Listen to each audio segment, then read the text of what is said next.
so I. That's okay. Okay. Anyways, I'm Ryan Edmondson. And so, yeah, I've been asked to do this, as I mentioned in the email. I think I'm probably going to tell you almost the opposite of what Bold tells you to do. So I'm just going to say, like, take it in one ear, out the other, and then hopefully we can all talk about it. And I'm going to put my phone on Do Not Disturb right now.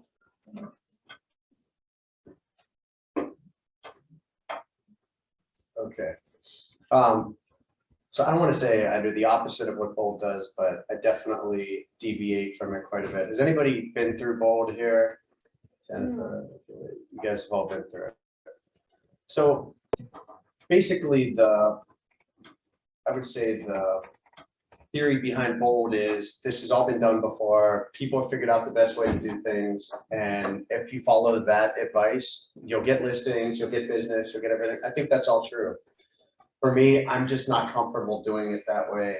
And I think I have a very different personality from that. I have different philosophies, different beliefs. So I'm just going to kind of share with you what approach I take. And then I'm up for debate or discussion, whatever. But I would say when I go to a listing appointment, there are a couple of ways that listing appointments materialize. I would say the normal way is it's either a past client or it's a referral from a past client. And I don't even look at it as a listing appointment. I look at it as, okay, I'm going to go help them decide whether it's appropriate for them to list right now, at what price to do so, and then we'll do paperwork when the time comes. So that's like kind of how I walk into a lot of mine. When I'm not walking into one that is set up like that, I'm walking in with the idea of A, can I help these people? B, do they need my help? And should they want my help? And C, do I want to help them? If you don't have that thought in your mind, you're setting yourself up for a disaster. You cannot walk up to a listing appointment, in my opinion, and say, if I don't walk out with this listing, I'm going to cry. To me, I never walk in with any expectations whatsoever other than I'm going to convey what I think I know and the ways that I think I can help. And if that works out for both of us, great. I spend probably half my time at each listing appointment, and this is where you guys are going to say, what are you talking about? I spend half the time at every listing appointment kind of trying to talk them out of listing. Kind of like, are you sure it wouldn't make sense for you to rent this right now? I own rental properties. I can help you figure out leases. I can help you figure out a management company. I can help you do that. Are you sure that's not a better idea for you? And you realize two things when that happens.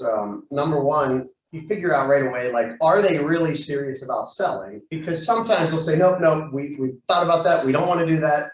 Let's talk about selling. So you go straight to that and you don't worry the whole time as, are they really wanting to sell or what? You know their motivation at that point. Number two, they may decide to rent. I talked a client into that this week. He's renting now. I went to that listing appointment. All I had to do was give him paperwork and we had a done deal. But I talked him into renting. And I have a lot of clients like that. And I find that I've either A, helped them buy 10 more rental properties, or B, I helped them sell their property a year later when they realize that they don't want to be a landlord, usually for a higher price. And C, I've helped like 12 of their friends sell properties. Because as soon as you convey to them that you're not just a used car salesman, excuse me if I don't mean to offend used car salesmen, but you're not just trying to sell them to what you want them to do, like you're really trying to help them, then that's how you establish lifelong clients. That's my thought. So, so along those lines, I spend half the time trying to talk them out of selling And then the other half of the time, as we're walking around the house, it's funny, well, the other thing I want to get across is this is just my style. My wife has a complete opposite style of mine. And every time I hear her on the phone, I tell her, you are such a better real estate agent than me. Every single time I hear her on the phone or talk to a client, or if we go to a listing appointment, like together, she's so different in what she does, and it works. And I think like that's a good reason why we work well together is we really bounce things off of each other, and we try to find the best of both of us and deliver that all to our clients. But as I'm walking through a house at a listing appointment, my first instinct is I'm not looking at their house. I'm looking at the books on their bookshelf. I'm looking at the pictures on their walls. I'm looking at their decorations. I'm looking at everything, because for me, I don't like houses. I hate houses. If I don't ever have to walk in another house, I'm a happy person. What I do like is people. I like getting to know different types of people, and I like helping people, and I like adding value. You know, I just like the feeling like I'm giving something that somebody wants. And so I try to, before I do anything talking real estate, I try to build rapport. And if any of you struggle with that, I can tell you that you know, some of the most life-changing books that I've read that I think can help you with that is the Bible is How to Win Friends and Influence People. If you've not read that, like, there's no excuse for not reading that within 1 month. Like, there is no excuse. Rich Dad, Poor Dad is a great one in terms of helping yourself primarily, and number 2, helping your clients, because most investor clients are investor clients because they've read that book. So I would definitely understand that. One other book that is not so much in the building rapport, but kind of is, and this one sounds a little bit manipulative, I would say, but it is, I think if you read it with the approach that I want to make sure nobody ever manipulates me, it's an amazing book. And then I find myself kind of accidentally leveraging some of these things, but it's called Influence, the Psychology of Persuasion. The book is, I've read it 5 times. I've bought probably 30 copies because I keep giving it out. Anytime somebody's in my house, I give it to them. That book is amazing. Influence, the Psychology of Persuasion. It's by a guy named Robert Cialdini. And most books that you ever read about persuasion and marketing will reference that book somewhere or another. It's like the root. If you've ever heard of the book called The Game, The Pickup Artist. So that book, the guy in the first chapter, not that I ever read it, he basically says, I got most of my stuff from Influence, the Psychology of Persuasion. So it's the only way I was able to marry a woman like my wife. You know this is being recorded, right? Yeah. Oh.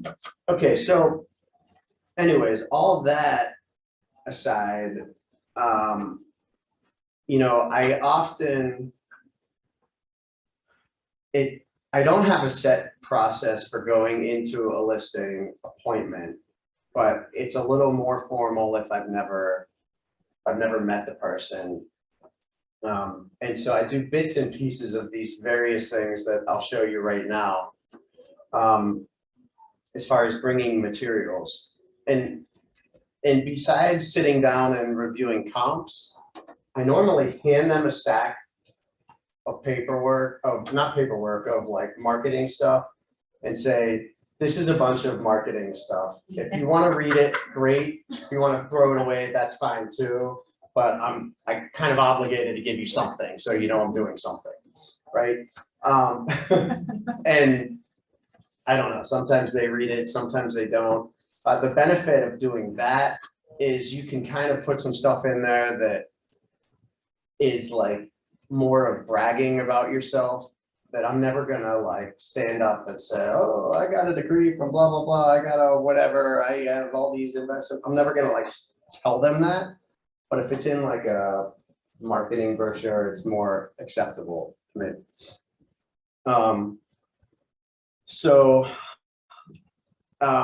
Anyways, the materials. Share screen.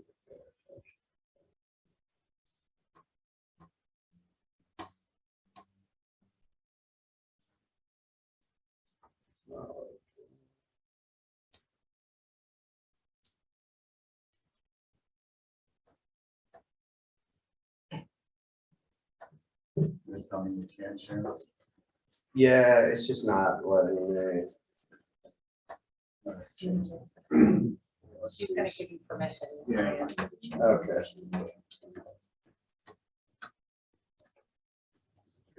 I know.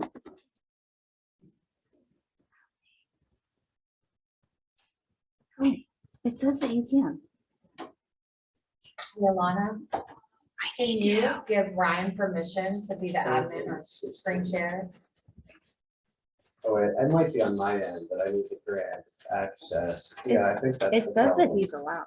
This is a new computer, so. Yeah, you can.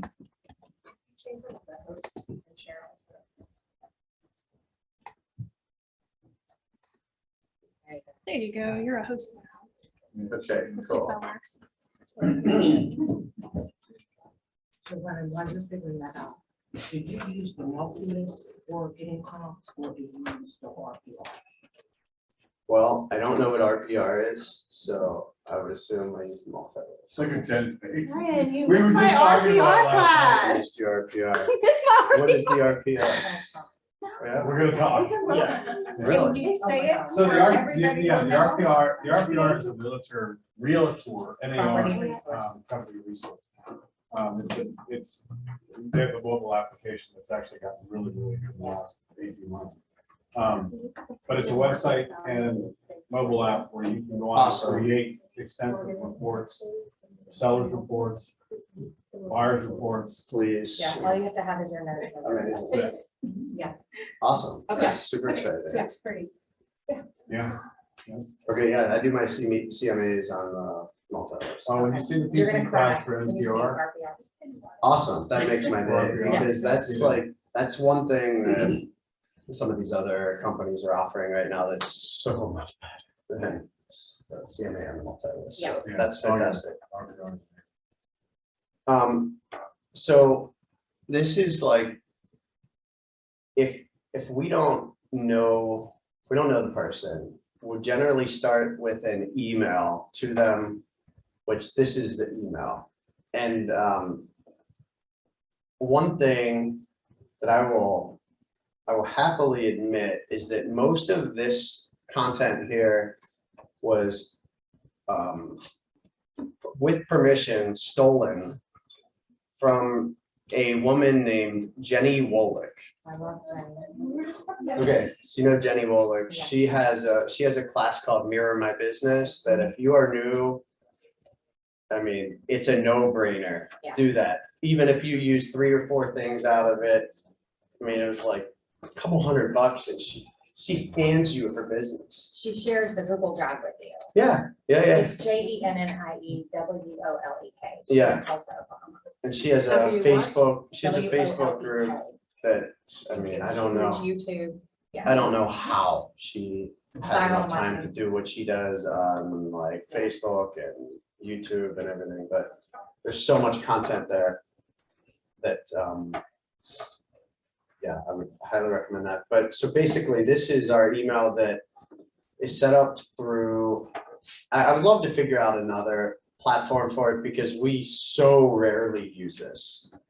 But I don't want to get rid of it because there are occasions when it makes sense. It's like $50 a month, I think. And it allows you to do a lot of stuff that we are not utilizing. So you may find, if you've never looked into BombBomb, has anybody looked into BombBomb? It's really a pretty amazing Yeah. platform. It's just, there's just only so much stuff you can do. What is this? It's for emails, and so you can very easily embed videos, links. It tells you when somebody read it, it tells you when they clicked, what they clicked on. No. What's the monkey one? Mailchimp. Yeah, Yeah. Yeah, No, BombBomb's different. We're gonna get algorithm data statistics. So BombBomb's better. Uh-huh. I don't even know all the stuff it does, but here's what we use it for. So we can email this thing out, which basically this picture, you could also have a video saying, hey, I'm so excited to come to see your house at XYZ Main Street and blah, blah, blah, blah, blah, blah. Tried that a couple times. I just felt pretty silly doing it, perfectly honest. But some people, I think that's what Jenny does. She has a very personalized video. And then we have here, like, seller love letter, tell us what you love about the house. And they'll click on this link and type this stuff in and it'll go to us. So we have that information, and then they can print seller's disclosure. And then it has a link to basically what we're going to hand them in person, our seller presentation, which, let me go back to that.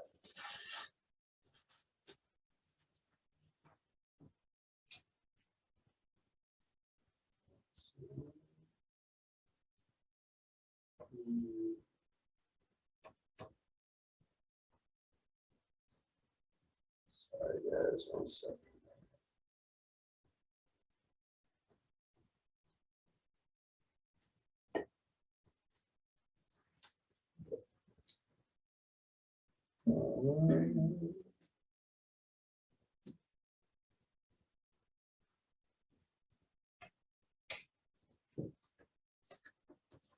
You're able to embed a lot of information in that email that she Yeah. uses. It's crazy. Yeah, anything you want. It's a good expectation setter. We have a lender out in our neck of the woods that sends out their online updates in that similar fashion, and she embeds all kinds of really neat cartoon videos. It looks super professional, and it looks like you spend hours and hours and hours. It's a platform. When you're building the stuff, you're uploading your own Right, your own content. information, your listing presentation. This is just like setting it up to where, correct me if I'm wrong, you're sending an email in advance to lay down the foundation of your meeting. Yeah. And I think those are really great when you've got a cold call listing and presentation versus Exactly. a warm listing presentation. You kind of already know they're gonna hire you because you pay them. Exactly. Yeah. Exactly, but the other thing you can do with this same platform is you can send like a pre-email to a buyer consultation and list a bunch of questions, so that some people are not going to touch it, but other people are going to like go through and answer all these questions, which are super helpful. And then when you get to the buyer consultation and you sit down with them, you ask them, oh, where'd you go to high school? You don't even need to talk about all of that stuff. Say, oh yeah, I see that you want to be in such and such. Now that we have that all the way, let's get to know each other. So it is a nice tool. We just don't utilize it enough. So anyways, here's the guide that we created. Again, largely, stealing ideas from Jenny. And so, yeah, basically hand that to them and then just talk about everything else. And then as far as, the other things that I kind of just try to convey is that and again, there are gonna be different philosophies here. But I always tell them, you know, typical listing contract is a year. And, you know, most agents allow you to terminate after 6 months. And I basically say, as long as you don't outwardly screw me, I'll let you out after a month if you want. You know, I don't want to work with people that don't want to work with me. And it's just a matter of like trying to get past, and maybe I overcompensate it. I'll overcompensate for it because I've met enough real estate agents to see the shady stuff that happens. And so I probably do overkill on trying to convince them that I am not one of those. But you know, I find that usually works. So What about like commission? commission.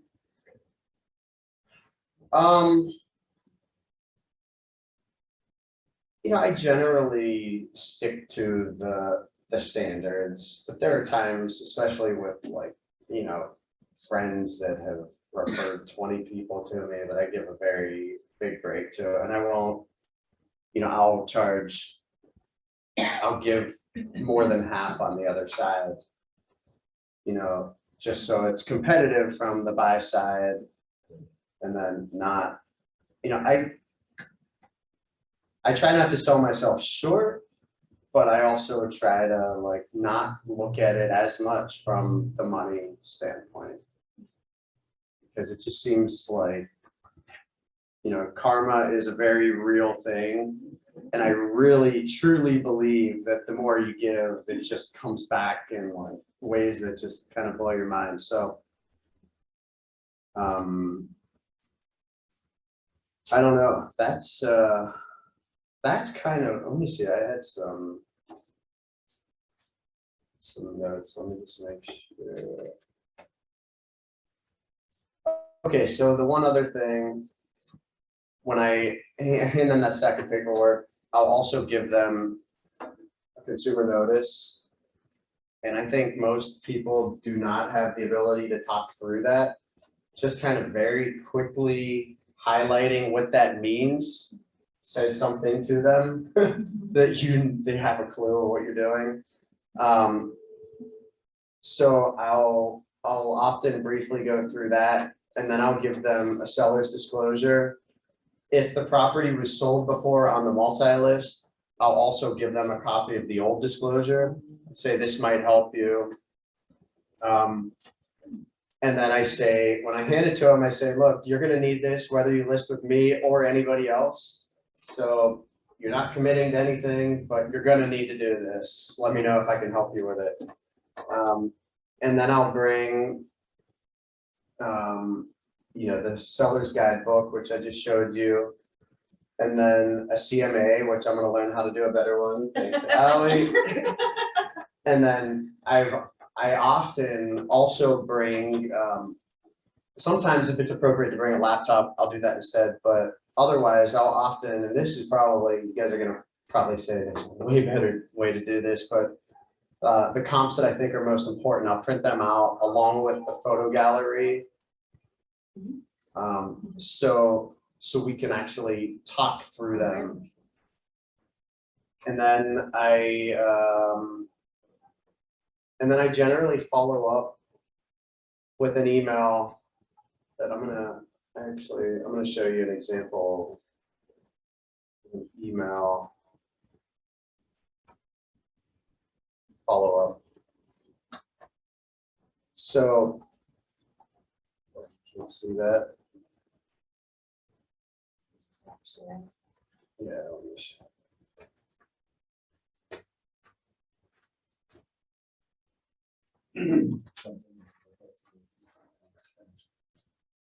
Somebody do something in the chat.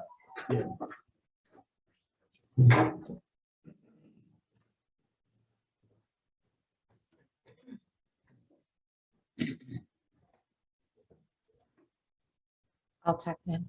Okay, cool. Okay, go ahead. Okay, so this Thank is, you. this is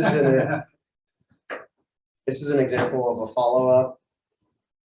And this is, you gotta kind of use judgment on how direct you can be with negatives and positives. You all know that, but kind of list what I think are the selling points, what the negatives are, and then I like to, maybe your CMA incorporates square footage. I think so, yeah. Yeah, it baffles my mind that ours does not. Square footage and lot It size. pulls, the RPR pulls from both MLS and county data. That's amazing. God, I can't wait to see that. I'm so glad I did this. for you to This is karma, right? Yeah. If you even are remotely blown away by some of the things that you can do, RPR is gonna fill it. Yeah. Awesome. Yeah. It's That makes- amazing. That makes me super, super happy. But anyway, so that's what I've been doing, probably wasting my time pulling up every listing on the The county. That's a good example, though, what we talk about in DC every week about don't shortchange yourself no matter how long you've been doing this. When did you learn about RPR? You were today years old. When you found out. Right? So, I mean, we just don't stop learning. It's this industry, every industry I've ever worked in, this one more so than any other industry. It's a day, every single day. It's learning something. And I think that's the danger of the whole bold mentality is, oh, this is the way, it's been figured out how to work it. And so you just learn this process, you use all these like pauses here, pauses there, and you just do it. But I think what they don't account for is the fact that, you know, younger generations have been fed so much sales that they sniff that out in a second. I mean, anytime I get on the phone and somebody starts like giving me these Yeah. leading questions, I'm like, I don't have time for you. Bye. You know, but if they call and like, you know, they're trying to figure out what my business is about, that's a different story. I usually give them a little bit more time. So anyways, yeah, I think the key is, you know, there are similarities between the way I do things now versus the way I did 5 years ago, but they're drastically different. Every year they change. And, you know, part of my another thing that impacted me is a book called Atomic Habits. Amazing book. So there are two key takeaways from that book are A, habit stacking. You know, I do this when I do that. I floss my teeth when I brush my teeth. You know, I drink water when I wake up, like things like that. And then the other thing is the idea of if you improve by 1% every day, compounded over a year, that's a 267% improvement. Something along those lines. It's something along those lines, but just find one way to just improve one little thing every day, and you get way better. So Something in that book too, Ryan, that I think is really great is something that you've already said earlier, which is you don't go into this as like, I'm gonna win this, it's in Atomic Habits, he talks about athletes don't just think about going in and winning that one game. It's the longevity, it's the long game. yeah, So as long as you're improving, it's not about just hitting a finish line.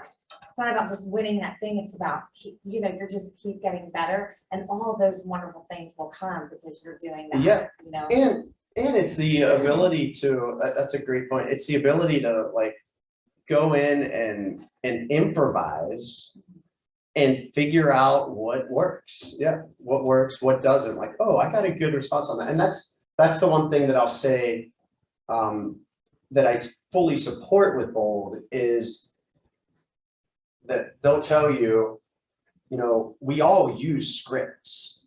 We have the same stuff we say all the time. It's just a matter of, you know, do I want to say the same thing that guy says, or do I want to say my own thing? And I'll tell you, one of the things on my daily routine list that I like to do is I like to read 5 minutes of scripts. So that's kind of absolute opposite of what I'm telling you up here, but there are things to gather because you think, oh, like that totally makes sense that it would, you know, as this pertains to a for sale by owner versus that, you know, I don't want to do verbatim anything, but eventually all of your things, a lot of things end up being a verbatim script that you say every time. So, great point. Thank you. And I am gonna like open this up here in a second. I just don't want to forget to say anything I mentioned. The other thing, and I would say the most important indicator as to whether you're gonna get a listing, if there's a listing to be had. Like I said, sometimes a listing isn't appropriate, but the number one indicator is your confidence walking in the door. And that is something that it takes some time, but there are a couple of things that I think you can do to get there. And the number one thing is, I think, pretty obvious: be prepared. If you're prepared and you know that neighborhood inside out, you know when they bought it, you know how much they paid for it. Ideally, you also know something about them. You've Googled them, you know where they're coming from, you know if they're an accountant or you know if they're an artist. And those two people take very drastically different approaches. Drastically different approaches. And so you be totally prepared. And I always, you know, to new agents, I always say, I don't think any of them listen, but I always say, try to really get to know one little subsection of a neighborhood till the point that you know it better than anybody else. And that's not hard to do. You know, most people, unless they live in that neighborhood, and even still, you know, the neighborhood I live in, I don't know all that much about it because Heather, my wife, dominates the neighborhood, and anytime there's a lead for that, I give it to there. So I'm like I said, I'm different. I don't really care about real estate. But anyways, the point is, if you really focus on an area and learn everything about it, you're going to walk in there and your confidence is going to be very obvious. Your knowledge is going to be very obvious. Same goes for an open house. If you're working an open house, you should understand every single listing that's in the neighborhood and understand how long it's been on the market, why it hasn't sold. Maybe call up the listing agent and say, hey, why has this been on for blah, blah, blah, and it hasn't sold? Because then somebody walks in and you say, oh, well, you know, you should check out this, but I'm going to tell you the basement has some water issues. And so you might want to look out for that.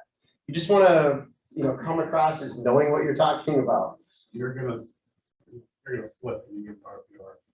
Okay. Because you're gonna get, we talk all the time about being the mayor of your area, right? Farm your area. You get an RPR and you can pull comps, but you could also, for a seller's report, it will also pull sales history. Yeah. So of a given area.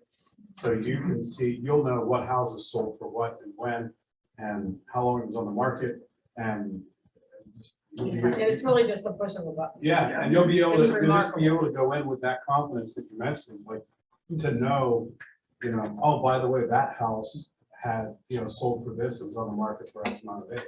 Awesome. Did you know that this house sold in X amount of days? So the tools are out there, but I want you to go back, if you don't mind, touch on, you said something very poignant there, and I think it's something I want to stretch out. You said you don't care about real estate. Mm. And I think that's important because, in my opinion, honestly, I don't care about real estate either. Yeah. I care about helping people. Yeah. And that's my sole objective when I go in to meet with someone. And every client that I've worked with thus far has, you know, gone. I was sitting on my sitting in my chair the other day on Sunday lockdown. My wife, when I wouldn't want to leave the house for the weekend. I'm sitting there and all of a sudden my phone went off and I got a text message from my last listing client who sold their house a couple weeks ago. They had a baby, and within an hour of her giving birth, she thought enough to send me a text of her brand new baby. Goosebumps. Like that means the entire world to me. I mean, it just does. It's everything. Yeah. So I want you to kind of expound on that a little bit for our younger agents that are just like so eager to get in there and get that first commission check. Yeah. That they don't see the forest in the trees. They're running so hard for that signature, they're running so hard for that sign in the yard that they're missing what's really happening around them. Yeah, and that's a good point. And the problem is, the best way to get a listing is to not care. Like that, unquestionably, the best way to get a listing is to not care about getting a listing. People smell that. It's just like dating, right? If you don't care about the person, like not care, but if you don't like come across as eager, yeah, if you're eager, they're gonna sense that, and they're gonna realize they need to put their guard up. But the problem is when you're new, you need that paycheck. You need it, and that inspires, being unethical. It inspires all kinds of crap, and I don't want to pretend that I don't look back at some of the things I did in the first part of my career and say, I can't believe I did that. Like, I just can't come to grips with the fact that I did that. Not like fraudulent or anything, but just like kind of like encouraging someone to buy something that I knew they shouldn't buy. Something along those lines. But the point is, it seems like you need to be eager when you're, and there's a good eager too, which I'll explain in a minute. But the key is most of your first listings for agents, and I don't know, is anybody here like really new? Not really. Everybody in this room has been. I mean, I'm less than a year. okay. Okay, so where was I going with it? The eager. Yeah, the eager. Okay, so most of your first listings are going to come from people that realize that you're probably not the best person to sell their house, but they like you, right? That's how you get your first listings. I mean, my first listings were long-term friends that just said, screw it. I know he's not going to screw me, so I'll just, I'll let him do it. He needs to eat.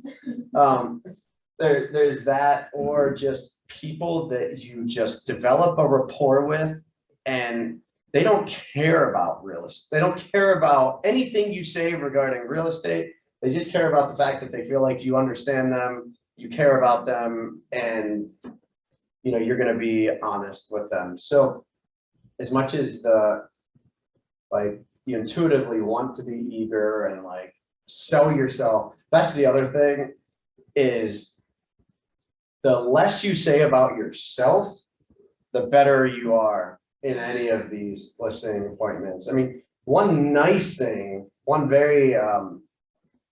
very good strategy, I think, when you're just starting out is, and my wife and I still do this, is I'll go to listing appointments with her just so I can brag about her, right? I won't say anything about myself. I just brag about her, and there's a lot to brag about, but she can't say that.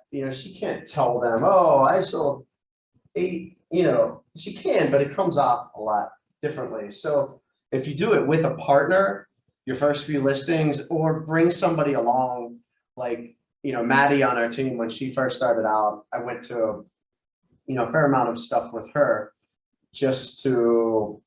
I would talk her up, let them know that, okay, she has some backup support if she needs it, but she's great for X, Y, Z reasons. Like, ask somebody to go with you. I'm happy to go with you to a listing appointment. And I know a lot of other people in here would be too. But yeah, definitely try not to talk too much, and try to focus all your attention on them. And that's what I find to be the most successful. Let me see if anything else? Yeah, and I've already kind of said this in a number of ways, but the key is in this game of real estate, if you don't have a long-term perspective, it's gonna catch up with you. Like, you may turn, like I said, this person that I convinced to rent his place this week, which would have been a pretty nice listing. I know that listing's coming to me. It might be in a year, it might be in 4 years. I may not even be selling real estate anymore, but he will call me when he goes to sell that property. And by the way, and has nothing to do with my incentives, but he's in a situation where a year from now, he could be more wealthy than anybody in this room. I have something, sorry. I have kids, therefore I have cold. I know. Chattering away. So that's pretty much, that's how I do things. So Ryan, to me, like, I'm gonna be honest, I've never done this. Because I just go there. Yeah. Talk, if they're gonna hire me, they're gonna hire me, if they're not, there's a few that I walked in, I didn't get it based on commission, I Mhm. asked them if they want to use car salesman or if they want to real estate agent. And then I also used the careful, like, if you wanted a heart transplant, you're not gonna go to the heart doctor and say, could you give me a discount, so yeah. But most of my listings are from families, friends, and institutions. In reality, though, and just listening to you describe it, you did your listing presentation. You just have, as Brian pointed out at the top, everybody has their style. And the key to being successful, no matter what, and How to Win Friends talks about this. The key to being successful is adopting your style and making it your own, because that's going to be most comfortable. And when you're most comfortable, the person you're talking to is going to become retroactively comfortable. And the way you just described it, natural, top of your mind, relaxed. If you're talking with your clients about that, there's a way to overcome that commission objection that maybe we can talk about into a little bit deeper, but you're overcoming your objections piece. If you tweak it a little bit, might see you win some more of it. But you're so naturally gifted, I'm not here to fuss around, right? We're going to do business and we're going to do it the right way for you. Works for her, work for Ryan, but it works for you, right? And that's the key. I mean, that in any presentation, whether you're looking for that or you're looking to get more leads from a buyer side, it's all about less about what you say, more about how you say it. Yeah. So I've got a question. In this market that we're in, and you're on a listing appointment and you're walking through and I think that there was a time when we would focus a lot on change that paint color or do this thing. Are you finding that you're having to maybe stage less or do something different because it's such a seller's market? Or what is your approach when you really feel like it could be marketed in a better way because of maybe color or furniture or anything like that? How do you navigate that conversation with clients? Yeah, so I have a basic script for that too, that has been just, a developed script over time, which is, a couple of things. Number one, and this came from one of my clients at one point, is you will never, ever overestimate the value of the wow factor, right? So whatever you need to do to inspire that wow factor is probably worthwhile. Number two, any money that you spend on flooring and painting will almost always come back double if you don't make stupid decisions on them. And number three, I've become more of a believer in staging. I mean, I've had multiple houses lately where we couldn't get anything through in staging, and like the first weekend, bam, Sells. sells. Yeah. And so I have a difficult time navigating that, that subject because I have this, and this is a mental block for me, is I know that it is worth the client's money to spend $2,200 to stage a place. I know that for sure. But what comes back to me is, wait a minute, I'm gonna make $12,000 on this. Shouldn't I be paying for that? And so there's like that. Sometimes I don't suggest it because I feel like they're thinking, well, why aren't you paying for staging? And so sometimes, at a lower price point, I'll offer to split it with them and reimburse them at closing for half of it, because I do think it makes a big difference. But I always say right now, look, if you want to sell this house and not lift a finger, we can do that. And if your priority is just getting it out of your hands, then let's put it up right now. This is the best market you'll ever see to be able to do that. That being said, if you want to spend a couple weeks and utilize my Rolodex of contractors and handyman and yada, yada, yada, then let's get you top dollar. But it's kind of up to the client what their priority is. So with my news listings, that's what I'm gonna do, like I'm gonna stage it, because it's just the plain slip, it's just plain, it's just locked. And that's what I said to the client, like, let's just split it, this the carpet screen, this the staging, let's rock it. Yeah. You have companies that you use to stage? Yes. There's a young lady, I'm gonna try her, I knew her, Paula Baker, she's a stager, her name is Jen. So by me personally knowing her, because I'm a relationship person, right? So I'm just gonna give her a shot. Jen Redinger. Uh-huh. Our neck of the woods, Brian Miller has staged people. So McMullen Furniture, if you go and talk with him, he will set up some furniture for you. He'll set up Where is he? He's got In my card. Indiana? He's got my card and What's second? that's, 2nd Street in Indiana. Yeah. Okay. so another question, sorry, jumping in, segueing off of staging. And I shared in our email thread regarding, the listing that you had questions about this last Oh, yeah. week. Is like, I have a tactic when it comes to trying to get a seller to be realistic about price. Yeah. And that philosophy, that tactic has worked for me so many times. I'm curious, what tactics have you used and how do you, like, I'm lucky enough at my stage in this business to walk away from a listing if the seller's cuckoo. Totally. But how have you, transitioned a client, into understanding that they're out of their ever-loving Yeah, minds? and I'm sorry I didn't respond to that email. I've Yeah. very often done the same thing. Yeah. I've even said, I'll pay for the whole thing at closing if you listen to it. Yeah.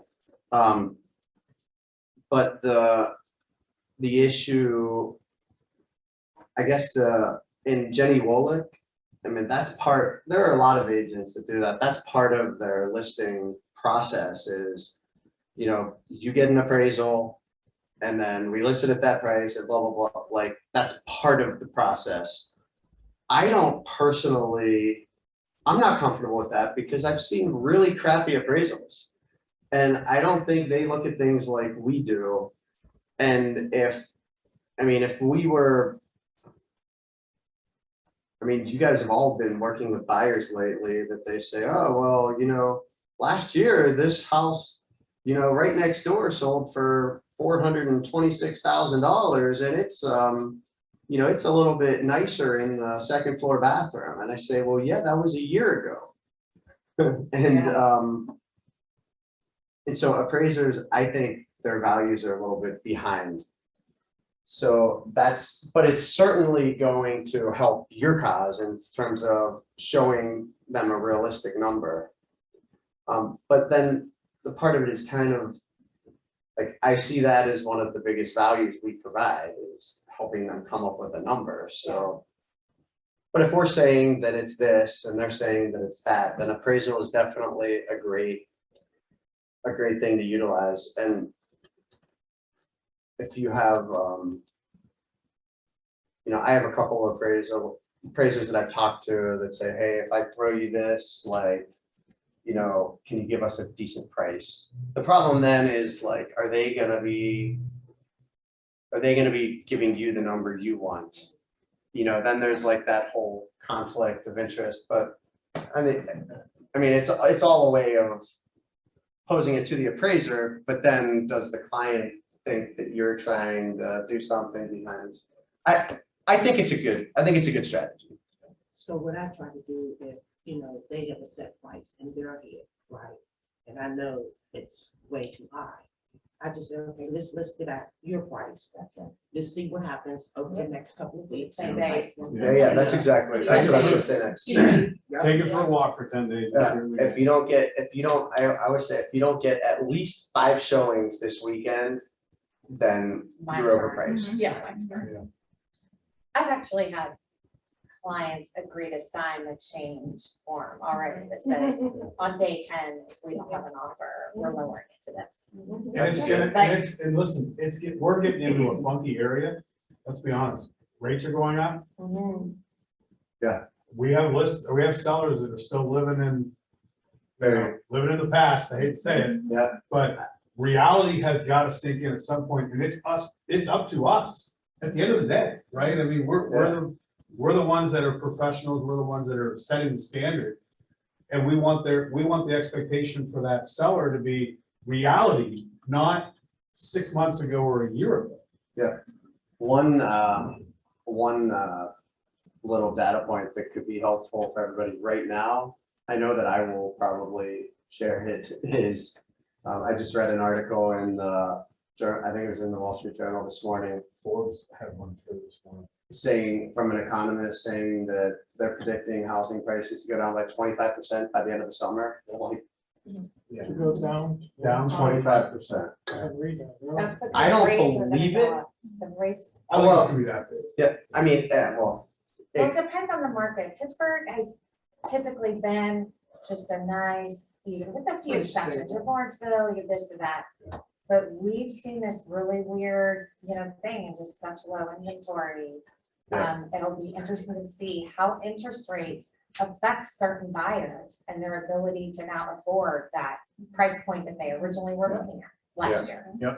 But even one thing I could say about Pittsburgh, right, when the bubble hit, it really didn't affect us that much, in the Pittsburgh, right? Mhm. Because we got old money, right? Now, or suburbs, it hit like the Thin Hills and things of that nature. But I always told people we were invited to the party, but we never made it to the party. but here's the thing, that was 2007, Mhm. right? We're 15 years from then. Yeah. And think of all of the tech that has Absolutely. moved in here. I mean, I just this week closed on a sale with some clients who are techies, have been looking for 2 years, have made 4 offers on like $1 million houses, like way above the ask price with no inspection. I mean, Losing. 2 years. Yeah. You're working on the same thing right now. Yeah. It's just, so we're gonna be in a different situation, I think, than 2007. But it's a Right. good talking point. If you're going on a listing appointment and they're saying, should we wait to list? I've been using the interest rate part and just saying, if you're trying to get top dollar, you want the maximum amount of buyers, and we're gonna be losing buyers each time that interest rate goes up. Yeah, It makes a huge difference, obviously, the bigger the price point, but, Sell that urgency. it's, without being super Without being cheesy, you desperate, could just quote that periodical or whatever that you read and just say, I also say too, I work with a lot of buyers, and that is on their mind, and I can speak to that genuinely without sounding Yeah. fishy. the flip side to that though is, and it depends on what they want to do with the money. If they're buying another house, that's one thing. But if they're gonna, just, if they don't have a loan, for example, and they're just gonna take that money and put it somewhere, the best place to keep money during inflation is real estate or gold, right? Or I will argue Bitcoin, but anyway, so there's that. I think that's what a lot of people are thinking too, is if our dollar becomes worthless in 6 months, which it very well could, then prices could go up. Sorry, am I over time? No, you're great. Ryan, I'm fine. thank you, Ryan. Yeah. Awesome. Yeah. Good stuff. We're gonna have more conversations with Ryan, Jennifer, our other agents, Deanna, and Mary as well. We're gonna be including all of our ALC members in conversation